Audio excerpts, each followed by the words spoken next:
గ్రామం ఎంతో అందమే చెట్లు పచ్చులు పంటలు ఎంతో స్నేహముగా ఉంటే కలిసి పిలిచేదందరే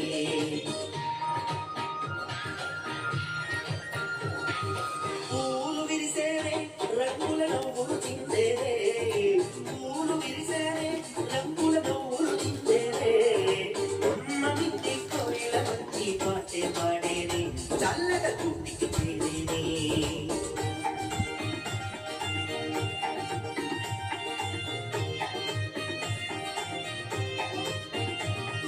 రంగుల రాట్నములే పిల్లలు పరిగెత్తియాడే రంగుల రాట్నములే పిల్లలు